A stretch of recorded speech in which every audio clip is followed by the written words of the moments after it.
कभी कभी जिंदगी हमारे सामने कुछ ऐसी कहानियां लेकर आती हैं जो हमें अंदर तक झकझोर कर रख देती हैं। आज की ये दास्तां कुछ ऐसी ही है। परिवार, हिम्मत और जिम्मेदारी की एक ऐसी कहानी जो दिल को छू जाती है। तो चलिए मिलते हैं इस कहानी के किरदारों से। सबसे बड़ा भाई सूरज 20 साल का, फिर साधना 18 साल की, अर्चना 17 की और घर में सबसे छोटा 15 साल का शिवम। ये चार नाम, चार भाई बहन जिनकी जिंदगी का सफर हमें बहुत कुछ सिखाएगा। हर कहानी की एक शुरुआत होती है और इनकी शुरुआत थी प्यार और अपनेपन से भरे एक घर से। एक ऐसा परिवार जो आपस में बहुत मजबूती से जुड़ा था। पर जैसा कि अक्सर होता है, किस्मत की नज़र शायद इसी खुशी पर थी।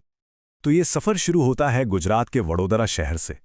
सोचिए, एक ऐसा बचपन जहां चारों तरफ हंसी खुशी थी, माँ बाप का साया था और भविष्य की कोई चिंता नहीं थी। तूफान से पहले की वो खामोशी थी। लेकिन फिर वो हुआ जिसका किसी को अंदाजा तक नहीं था। उनकी हंसती खेलती दुनिया पर एक ऐसी त्रासदी, एक ऐसी मुसीबत आन पड़ी जिसने सब कुछ हमेशा के लिए बदल कर रख दिया।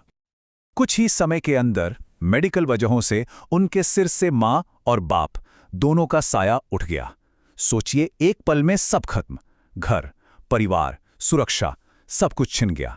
वो चार बच्चे अब दुनिया में अनाथ और बेसहारा थे।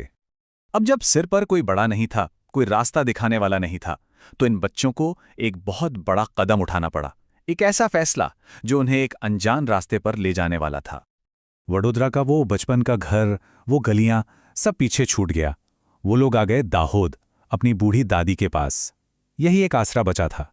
पर यहां की जिंदगी बिल्कुल आसान नहीं थी। पैसों की तंगी, एक अनजाना भविष्य, हर दिन एक नया संघर्ष था।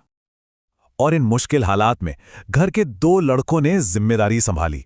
उम्र छोटी थी पर इरादे बड़े थे। उन्होंने अपने बचपन को जैसे ताले में बंद कर दिया और परिवार के लिए ढाल बनकर खड़े हो गए। ये त्याग देखिए, एक तरफ बड़ा भाई सूरज, जिसने परिवार का पेट पालने के लिए मजदूरी करना शुरू कर दिया, और दूसरी तरफ सिर्फ 15 साल का शिवम, जो अपनी स्कूल की पढ़ाई भी कर रहा था और साथ में छोटा मोटा काम भी, ताकि घर चलाने में मदद हो सके। पूरे 2 साल, सोचिए 2 साल तक यही सिलसिला चलता रहा।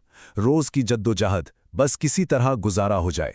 जिंदगी हर रोज उनका इम्तिहान ले रही थी, पर उन्होंने हिम्मत नहीं हारी। वो टूटे नहीं। इतने संघर्ष के बाद आखिरकार अंधेरे में एक उम्मीद की किरण नजर आई। लगा कि शायद अब सब ठीक हो जाएगा। कहानी में एक ऐसा मोड़ आया जिसने सबको एक बेहतर कल के सपने दिखाए। और ये उम्मीद की किरण का सूरज का फैसला। परिवार को इस हाल से निकालने के लिए वो एक बेहतर नौकरी की तलाश में मध्य प्रदेश के देवास शहर चला गया। और उसका ये फैसला सही साबित हुआ। 6 महीने तक सब कुछ बिल्कुल प्लान के मुताबिक चला। सूरज वहां से पैसे भेजता और यहां घर के हालात धीरे धीरे सुधरने लगे थे। एक स्थिरता आ रही थी। और जानते हैं सबसे बड़ी बात क्या थी? सालों बाद उस परिवार ने फिर से सपने देखने शुरू कर दिए थे। वो जो उम्मीद कहीं खो गई थी, वो फिर से जाग उठी थी। पर शायद किस्मत को उनकी ये छोटी सी खुशी भी मंजूर नहीं थी। ठीक जब वो अपनी बिखरी हुई जिंदगी को समेट रहे थे, त्रासदी ने एक बार फिर दरवाजे पर दस्तक दी। देवास में सूरज का एक बहुत भयानक एक्सीडेंट हो गया। इतना गंभीर कि वो कमर के नीचे से पैरालाइज हो गया।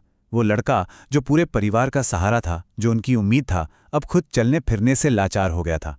परिवार एक बार फिर अंधेरे में डूब गया। एक सहारा टूट चुका था, पर हौसला अभी भी बाकी था। अब परिवार के सारी जिम्मेदारी, सारा बोझ घर के सबसे छोटे सदस्य के कंधों पर आ गया। सिर्फ 15 साल का शिवम, अब वो अकेला कमाने वाला था। सोचकर देखिए, उसके दिन कितने लंबे हो गए होंगे, उसके कंधे कितने भारी हो गए होंगे। पर उसका जज्बा वो नहीं टूटा। अब उसके ऊपर अपनी बहनों, अपनी दादी और बिस्तर पर पड़े अपने भाई, सबकी जिम्मेदारी थी। तो ये कहानी यहां एक सवाल पर आकर रुक जाती है। एक 15 साल का लड़का आखिर कैसे पूरे परिवार का बोझ उठाता है? कहां से आती है इतनी हिम्मत? इंसान के हौसले की और उसके जज्बे की आखिर क्या कोई सीमा है? ये कहानी अभी जारी है।